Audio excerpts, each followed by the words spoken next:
다음 주제는 최현준 대표가 북한의 현실상과 통일 후 새마을 운동 이 주제로 얘기를 해야 되거든요.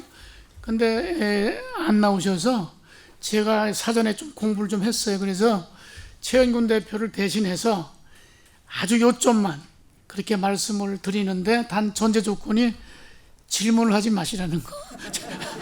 질문하면 제가 맡기니까.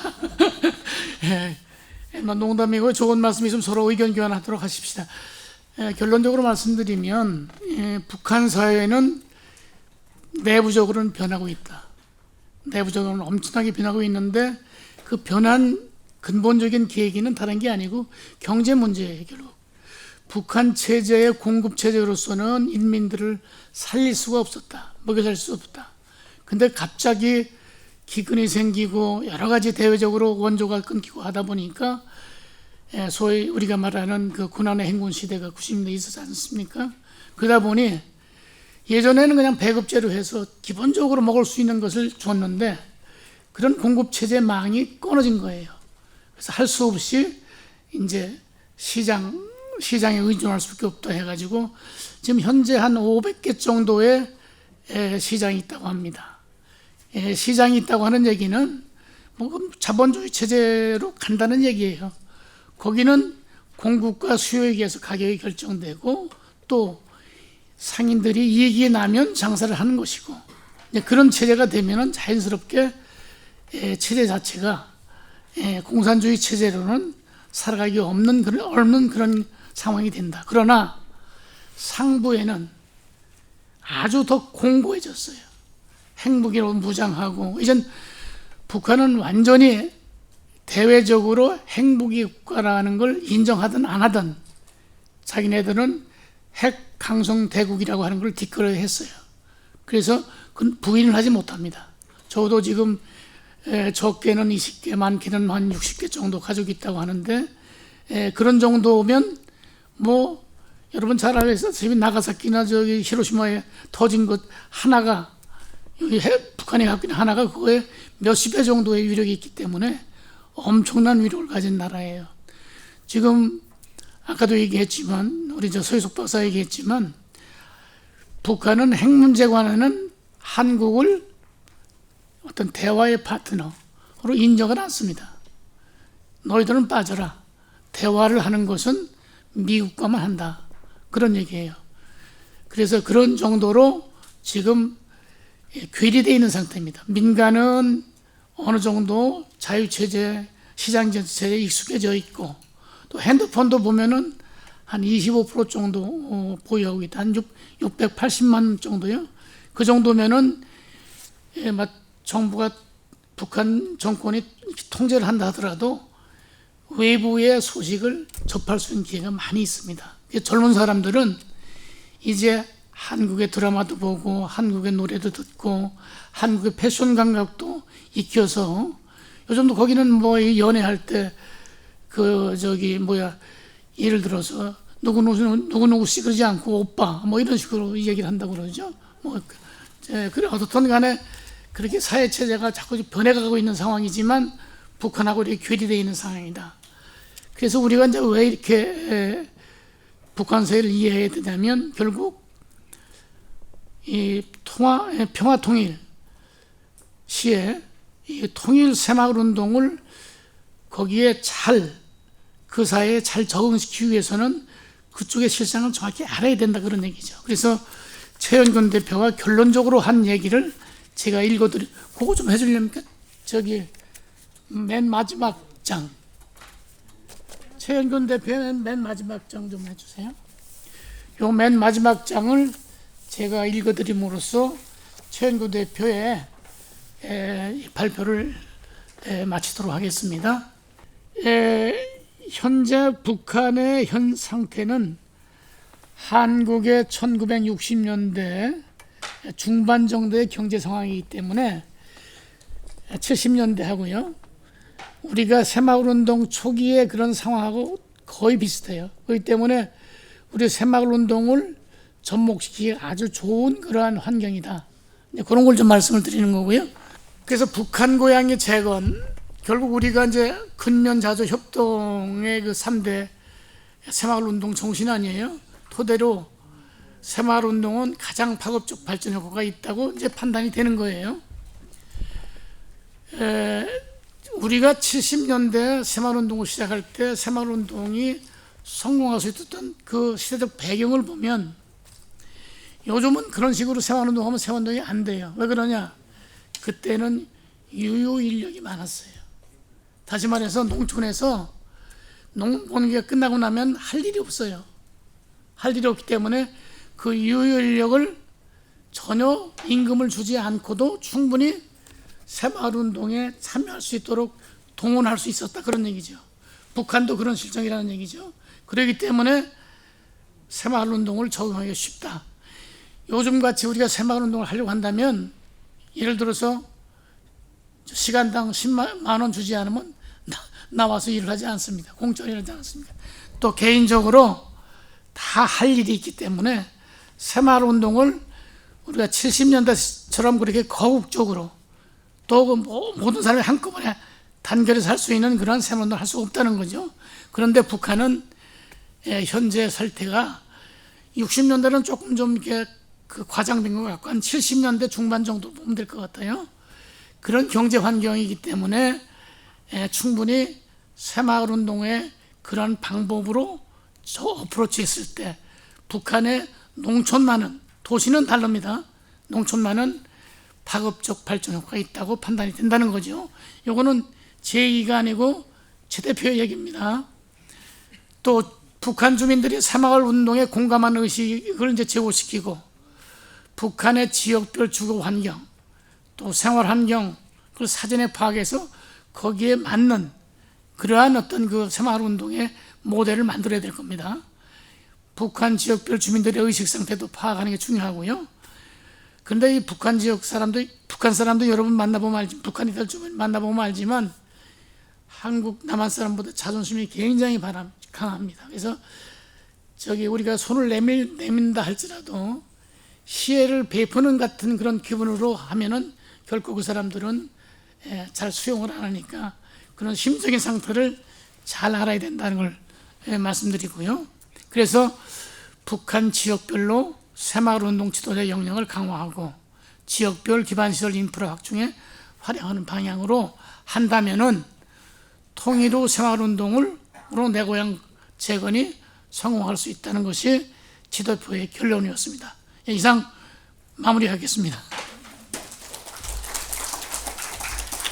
그 내용을 보시고 질문사항이 있으면 말씀을 해주시면 우리 안성일 차장께서 답변을 해줄 테니까 거기에 대한 질문 전부 다 안 차장한테 이제 맡기겠습니다.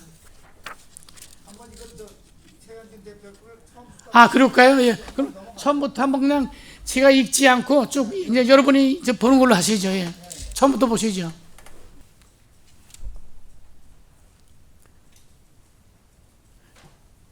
예. 됐습니다. 좀 쭉 보시면 알 테니까. 예. 예. 좀 넘기시죠. 예. 가만히 있어 보세요. 온천 개발이 바로 제가 태어난 거 양덕입니다. 양덕. 제가 태어난 데니까 꼭 요건 저 시험에 나옵니다.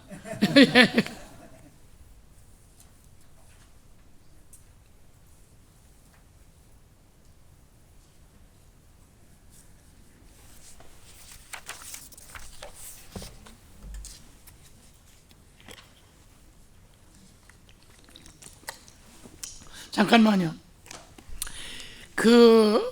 중요한 말씀을 했는데 우리가 북한을 과소평가하면 안 된다는 거죠. 북한이 사실은 그 핵무기로 무장된 그 군사력은 어마어마합니다. 그러니까 그래 과소평가할 건 결코 아니다는 걸 참고로 알을 것 같아요.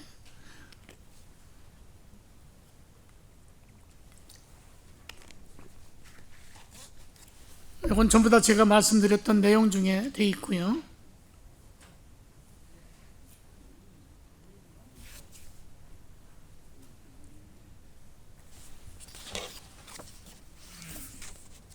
저 이거 보고 깜짝 놀랐는데 북한도 핸드폰 굉장히 예, 그렇다고요.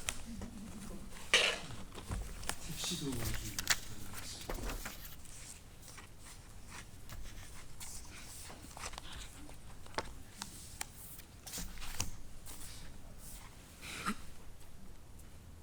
네, 아유, 여러분 박수.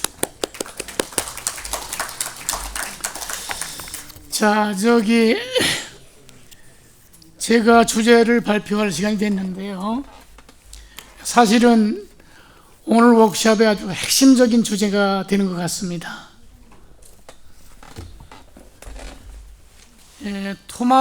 통일 새마을운동 어떻게 추진할 것인가. 제가 PT 작업을 못하기 때문에 그냥 이렇게 그냥 쓰는 식으로 했기 때문에 좀 내용이 좀 깁니다. 우선 제가 그 내용은 통일 새마을운동의 정의가 뭐냐. 우선 어떤 학문이든지 가장 중요한 게 데피니션이 가장 중요해요. 그 정의로부터 문제를 어떻게 해결할 것이라는 해결 방향이 나오기 때문에, 그 다음에 내 고향 재건이 새마을운동 방식이게 하는 이유가 뭔지, 그리고 구체적으로 그 통일 새마을운동을 하기 위해서는 우리가 새마을운동에서 역사적인 어떤 교훈, 우리가 축적된 노하우를 정확하게 알아야 그 모델을 북한에 적용할 수 있다 하는 얘기죠. 그래서 새마을운동의 역사적 고찰에 대해서 쭉 좀 설명을 드릴 거고요. 이제 그런 과정에서 새마을운동의 성공 요인과 교훈이 뭔지, 그 다음에 특별히 새마을운동이 유네스코 세계 기록물로 등재됐다는 사실은 알죠. 2013년도에 등재가 됐습니다. 거기서 유네스코 세계 기록물로 등재된 여러 가지 이유가 있어요. 그거에 대해서 참고적으로 설명을 드리겠습니다. 이제 마지막으로 결국 결론인데요. 통일 새마을운동을 과연 우리는 새마을 지도자로서 어떻게 전개할 것인가, 이렇게 말씀드림으로써 결론을 내리도록 하겠습니다. 다음이요. 기자님, 요거만 만들었습니다. 응? 요거만 만들었습니다. 아, 요건 요거 보고서 하겠습니다. 우선 통일 새마을운동의 정의는 저는 그렇게 생각합니다.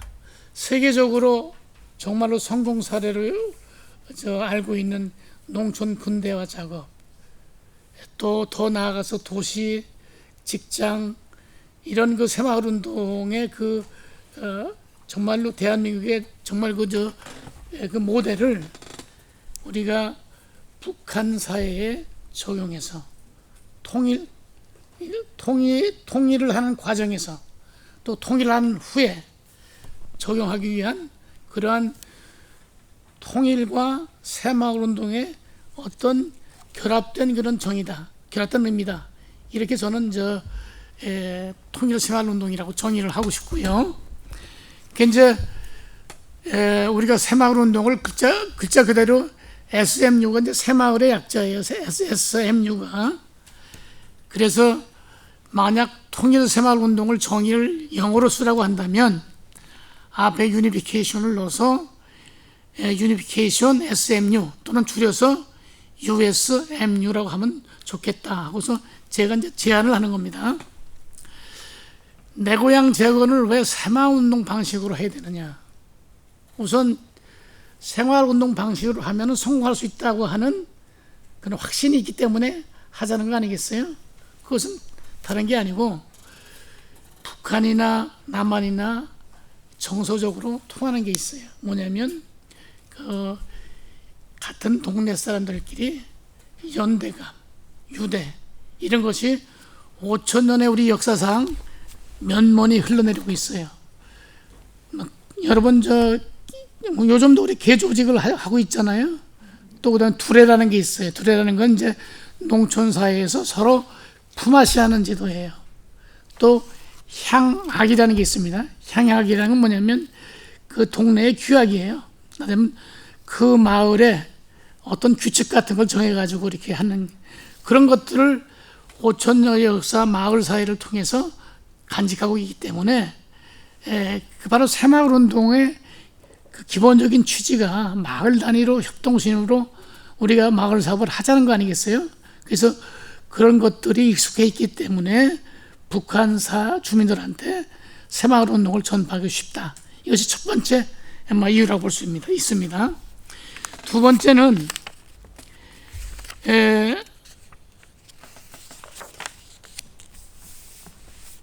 북한의 지금 아까도 이제 설명은 최 대표에서 설명을 드렸습니다만은 북한의 그 농촌 사회라고 하는 현 상황은 우리가 새마을 운동을 시작할 때의 농촌 사회와 거의 유사하다는 것이죠.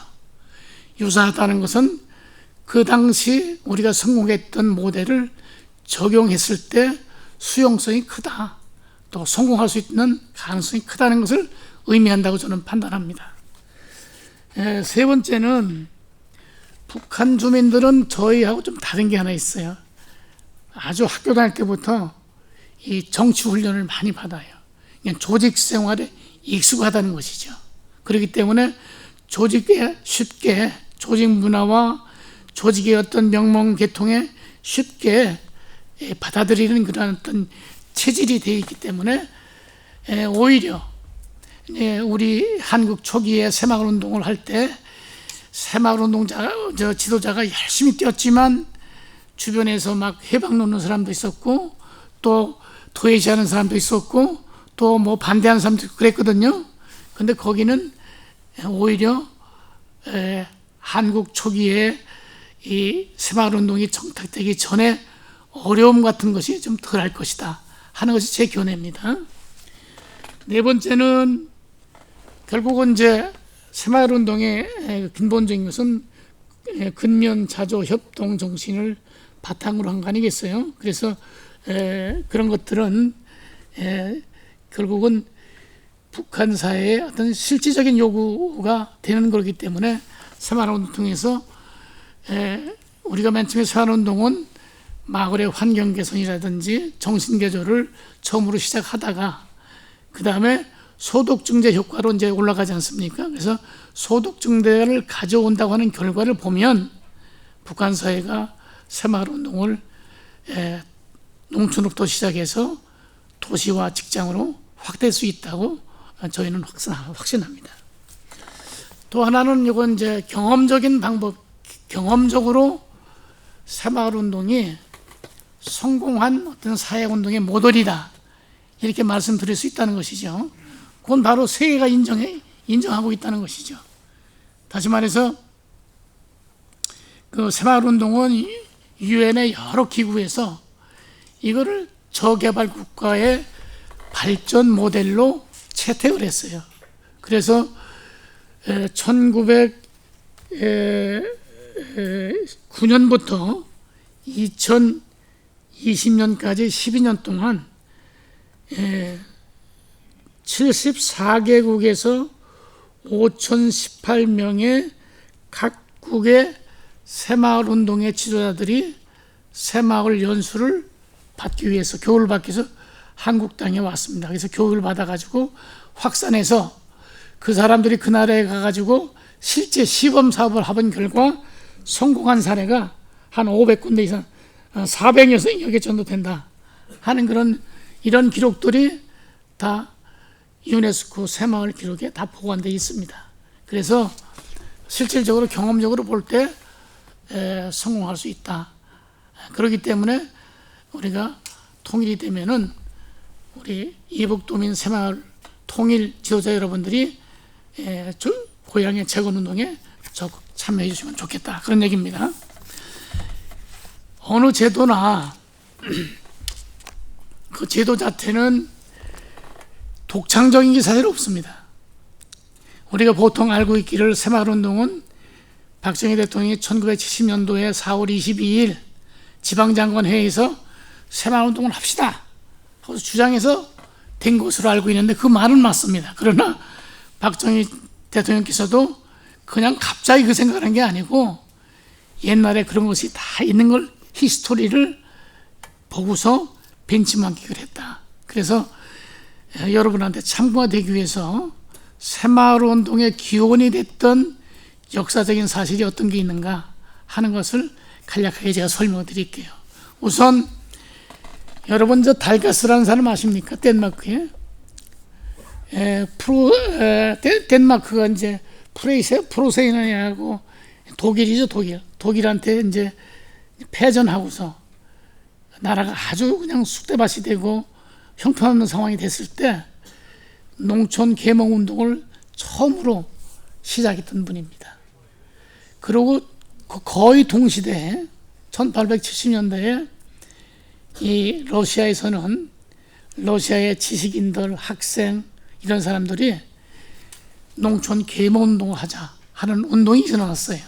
그게 여러분 잘 아는 분화로드 운동이에요. 분화로드라는 건 민중 속으로, 농촌 속으로 가자는 그런 운동인데, 그런 운동이 1920년에 30년도에 우리 대한민국의 대학생 사회에, 중고등 사회에 그게 널리 퍼져가지고, 그래서 이제 막 계몽운동을 농촌으로 가서 시작했습니다. 상록수가 바로 분화로드 운동의 대표적인 그런 사례입니다. 그리고 그 사회치 운동이라는 게 있는데, 미국에서 이제 1917년에 사회치 운동이 시작이 됐는데 우리나라에 1927년도에 도입이 됐어요. YMCA에서.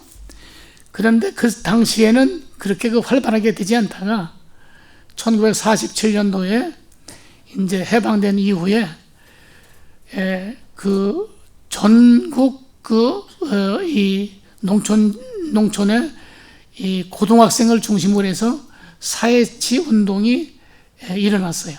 저는 기억을 합니다. 저는 그때 시골에서 살았는데, 그때 시골에 이렇게 거기 보면은 팻말로 이렇게 사회치 운동해서, 사회치는 게 여러분 지덕체에다가 이제 협동 근면입니다. 그것의 약자인데, 그 사회치 클럽 해가지고 이제 일주일에 한 번씩 모여서 운동하고 동네 마당도 쓰고 했던 기억이 나요.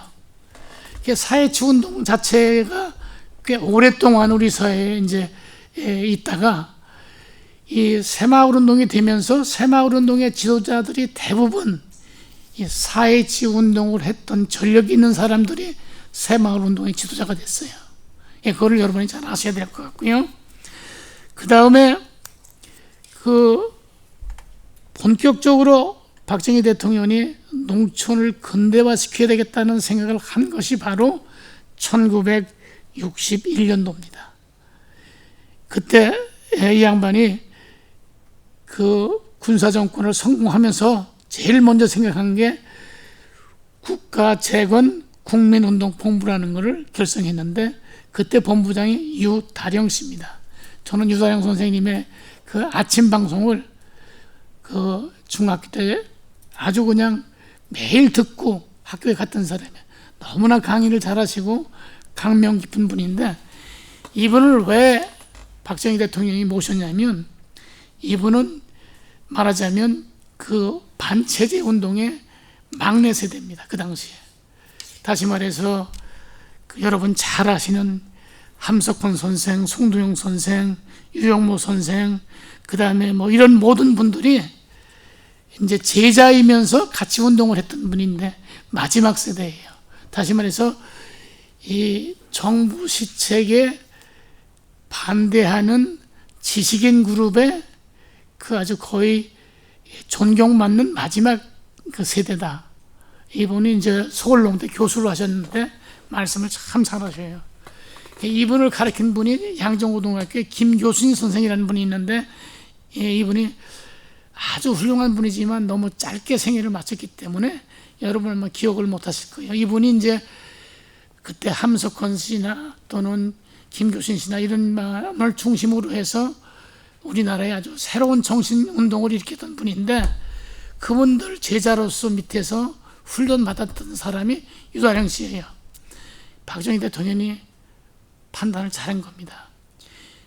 자기의 가장 반체제인 그런 사람을 끌어들여서 조직하게 또 활동을 시키면은 대중들의 어떤 그 지지를 받을 수 있다는 판단했기 때문에 유다령 선생을 6번 찾아가서 6번 끝에 그분을 운동본부로 맡고서 그때부터 아주 그냥 정신교육을 시킨 거예요. 농촌 계몽운동을 시키고.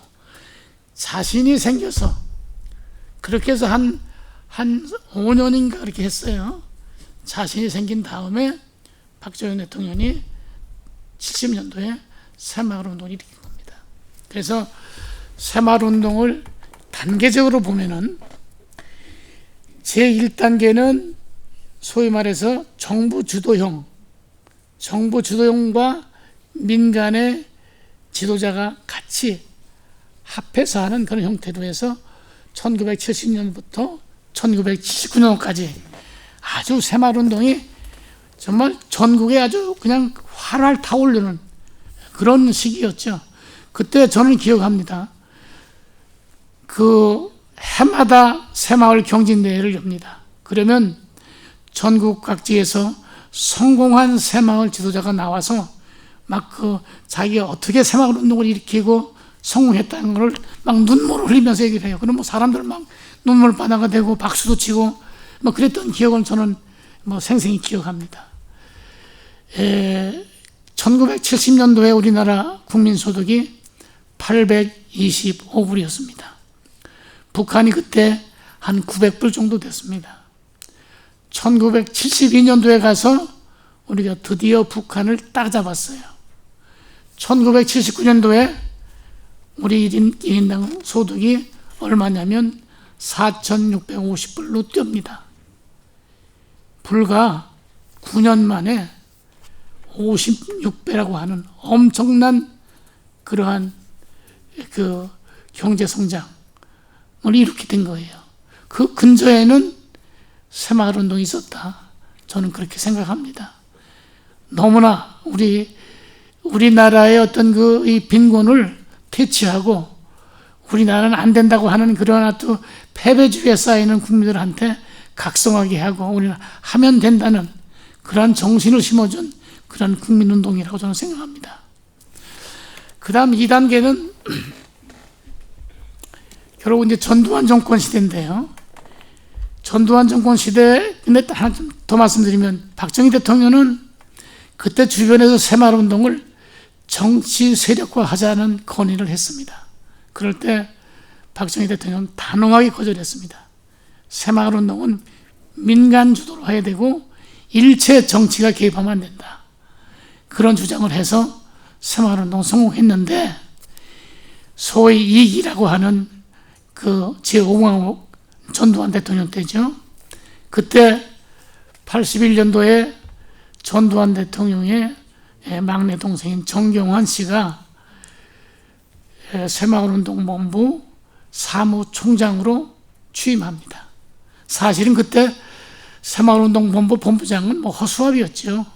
정경환이가 무소불위의 그 권력을 가지고 있을 때이기 때문에 그 4년 동안 이 새마을운동이라고 하는 본부가 거의 정치 세력화되고 그 대신 이제 정부에서 예산을 많이 이제 받아왔죠.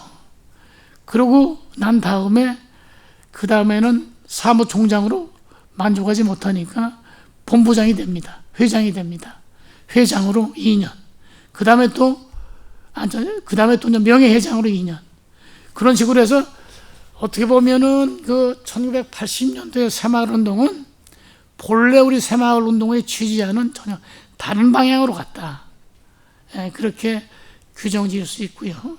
그러고 난 다음에 이제 90년대에 가서 정말로 이제 민간 주도의 그러한 새마을운동을 하자 해서 새마을운동본부라고 하는 게 설립이 됐는데 여기에 문제가 생겼어요. 문제라기보다는 잘 아시지만 이제 도시가 근대화됐죠. 도시에 있는 젊은 사람들이 다 농촌이 근대화됐고 농촌에 있는 수많은 인력들이 서울로 오게 됩니다. 농촌 사회라고 하는 것이 거의 공동화됐어요. 그러니까 새마을 운동을 할 수 있는 인력이 없었어요. 그러니까 새마을 운동의 근본적인 바탕은 농촌이었는데 농촌에 새마을 운동을 하는 지도자가 없었다. 도시도 마찬가지. 도시도 이제 막 사회가 다양화되니까 새마을 운동이라고 하는 이념 가지고 전 국민을 통일시킬 수 있는 그런 어떤 아젠다가 없었다는 것이죠. 두 번째는 뭐냐면요.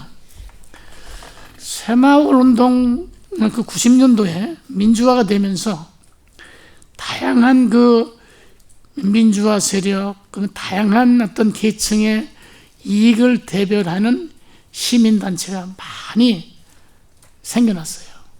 여성단체, 민변, 노동단체 등등 그동안 새마을이라고 하는 큰 단체가 어느 정도 커버했던 그러한 일들을 수없이 이렇게 세분화되는 거예요.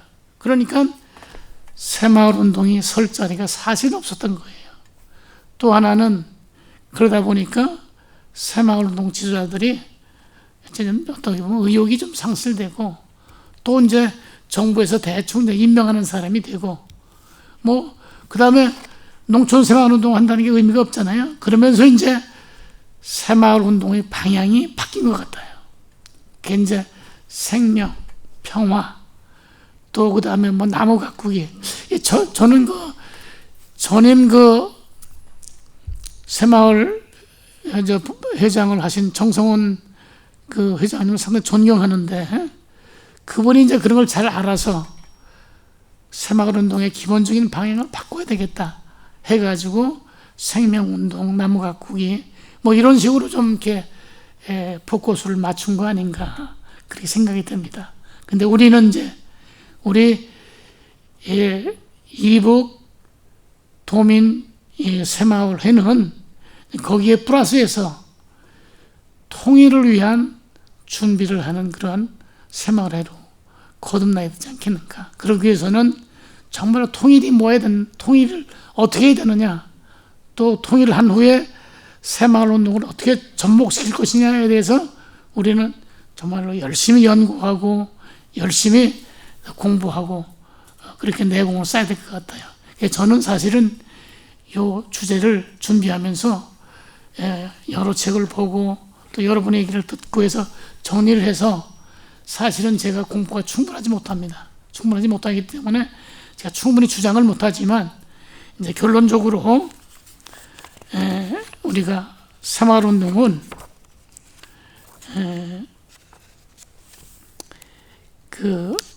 어떻게 해야 되는지 하는 걸 결론적으로 말씀을 드리겠는데요.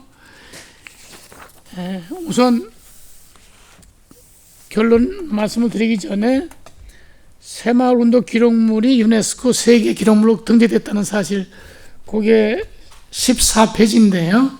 14페이지는 한번 읽어보세요. 얼마 되지 않으니까 한번 쭉 좀 눈으로 한번 읽어보실래요? 마지막 결론 부분으로 말씀을 드리도록 하겠습니다. 지난 52년간 3단계 새마을운동의 특성과 성과, 실패 요인을 이제 분석해 보았습니다. 그래서 이걸 잘 정리해가지고 정말로 통일 새마을운동에 적합한 모델을 우리 만들어 나가도록 합시다. 그리고 통일 새마을운동은 제가 맨 처음에 얘기했지만은 통일을 하는 과정에서의 준비, 그 다음에 통일을 했을 때 우리 고향에 가서 어떻게 적용할 것인가 하는 방법, 이 두 가지로 단계별로 나눠서 생각해야 될 것 같아요. 그래서 우선 먼저 통일 과정에서 우리가 생각할 건 뭐냐면 북한 주민이나 북한 지역과의 민관 접촉의 기회를 되도록 넓히자. 서로의 이해의 폭을 넓혀서 북한의 실정을 이해하는데 우리가 좀 도움이 되도록 하자. 그 다음에 통일 새마을운동은 통일에 관심이 많고 특히 고향의 건설 사업에 애정과 열정이 있는 이북도민 새마을회가 주도적으로 해야 한다고 저는 생각합니다. 그래서 우리가 정말 앞으로 통일 새마을운동, 이건 이북도민 새마을회가 하는 것이다, 이렇게 해서 정말 아주 신문에도 좀 이렇게 광고도 하고 우리의 역할을 좀 대외적으로 널리 알리는 그런 활동을 좀 해주시기 바랍니다.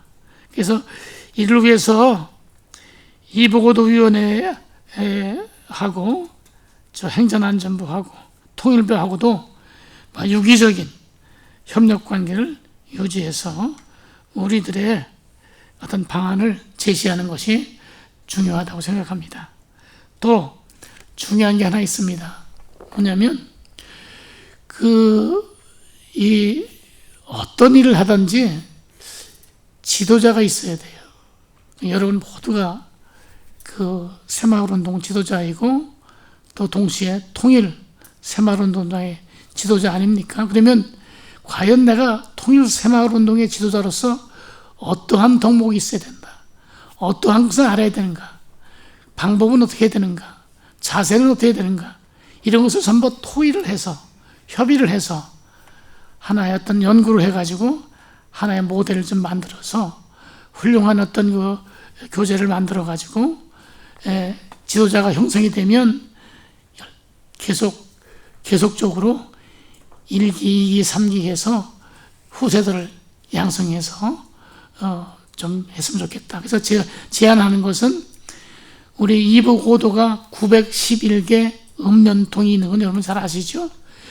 최소한 911개 읍면동장에 통일 새마을 지도자 한 분씩은 기르자. 그게 제 생각입니다. 그래서 그걸 여러분한테 제안합니다. 그러면 그분들이 충분히 실력을 늘려서 또 한두 사람 더 기르면은 그게 확대되지 않겠습니까? 그러면 이제 실제 통일이 돼서 고향에 가가지고 새마을운동을 한다? 쉽지가 않아요. 그래서 저의 생각은 뭐냐면 우리 통일새마을운동의 어떤 단체가 구성이 되면 이게 항상 뭐냐면 말이죠. 어떠한 이 프로젝트 파이낸스를 할 때 기본적으로 이렇게 시범적인 사업 한 군데를 정해서 그것이 성공되는 과정을 주변에 봐가지고 그것이 확산되는 방향으로 해야 효과적이고, 그러니까 선택과 집중이죠. 몇 군데를 중점적으로 선택해서 거기에 맞는 그러한 통일 새마을운동의 방법을 가지고 그걸 예산도 투입하고 인력도 투입해서 정말로 성공적으로 이렇게 했을 때 그것이 다른 마을에 효과를 낼 수 있는 그러한 방법이다. 어떻게 보면 나비 효과라는 것도 될 수 있고 파급 효과라는 말도 될 수 있을 겁니다. 그래서 그런 식으로 해야지 그냥 너도 나도 다 그냥 고향에 내려가서 그냥 새마을운동 한다.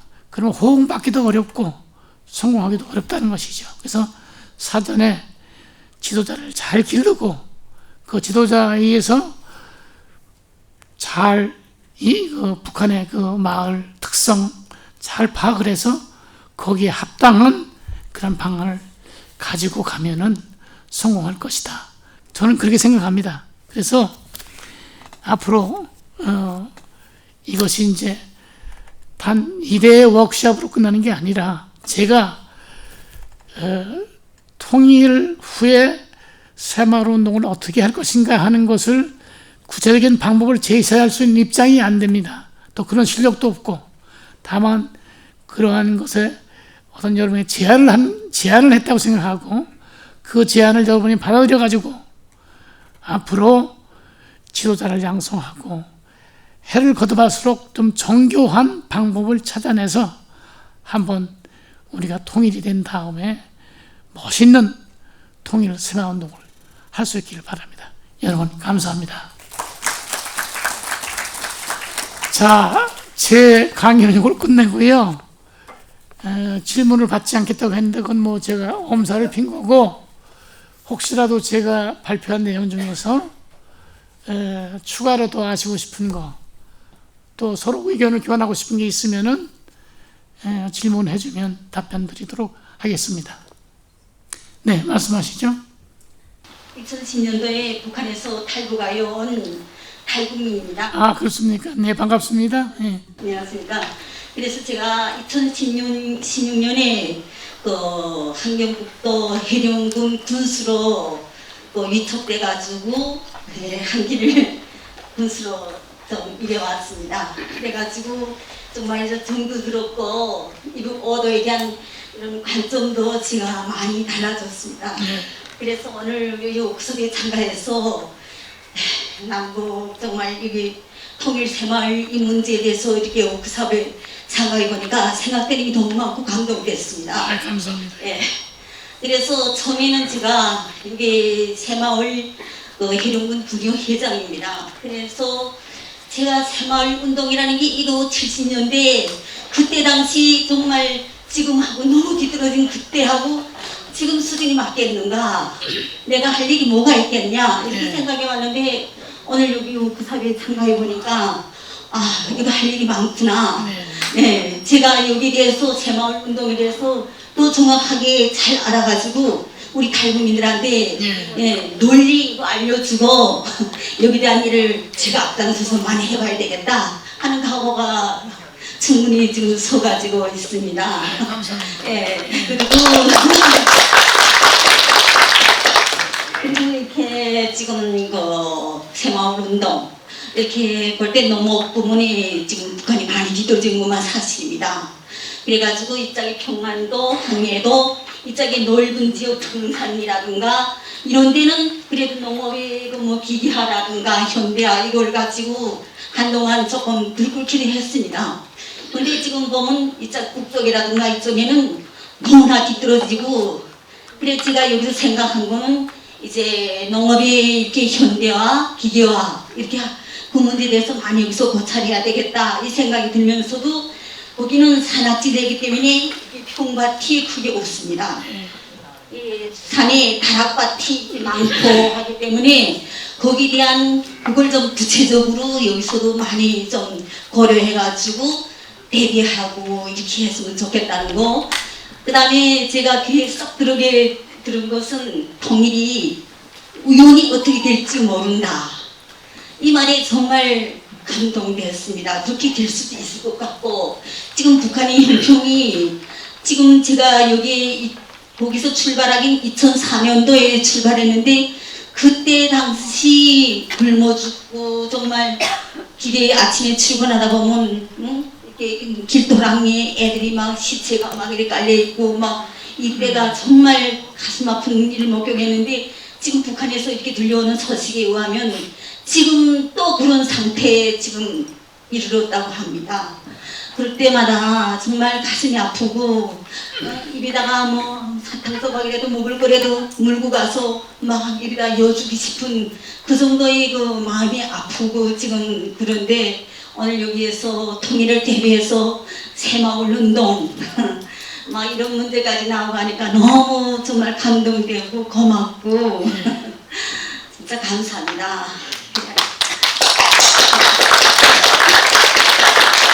그리고 앞으로 제가 이렇게 일정하게 탈북민으로서 함경북도에서는 그 군수로 남자 한 분하고 저 여자 두 명이 이렇게 시범을 했겠습니다. 그래서 그 과정에 많이 인물 붙었다고 생각합니다. 저도. 그렇고 우리 일부 탈북민들이 우리 탈북민들도 이분 오도청에 있구나, 저 사람한테 의지하면 뭐 알 것도 알고 뭐 어떻게 하고 있구나 하고서 많이 의지하려고 합니다.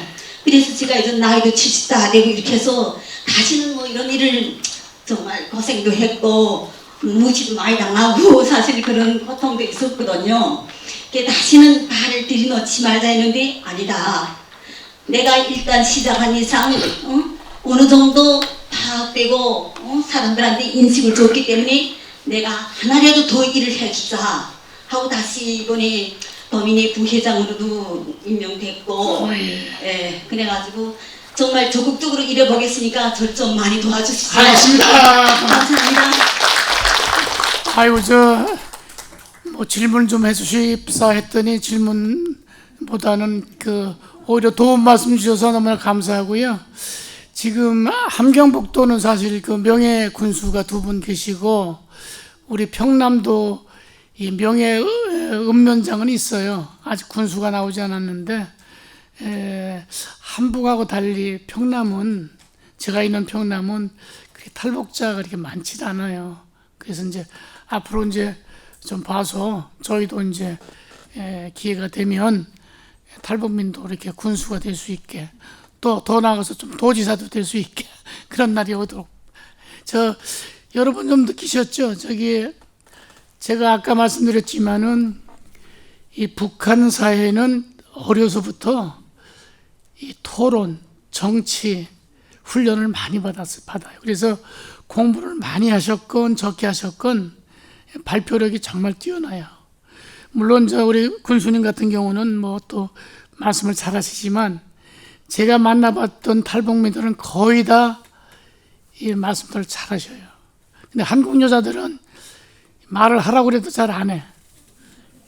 이 훈련이 안 돼서 그래. 그러니까 우리도 그런 훈련을 좀 할 필요가 있어요. 그래서 근데 처음에 저도 경험인데 처음에 이렇게 세미나 같은 데 가서 이렇게 뭐 질문하고 하는 게 참 어색하잖아요. 그런데 한번 이렇게 터놓으면 그 다음에는 저요저요 하게 돼요. 그러니까 여러분도 다음번 2회 때 이 워크숍 할 때는 그냥 뭐 여기저기서 저요저요 하는 소리가 나올 수 있게 그렇게 좀 훈련해 나갑시다. 좀 회장님 좀 힘 좀 써주십시오.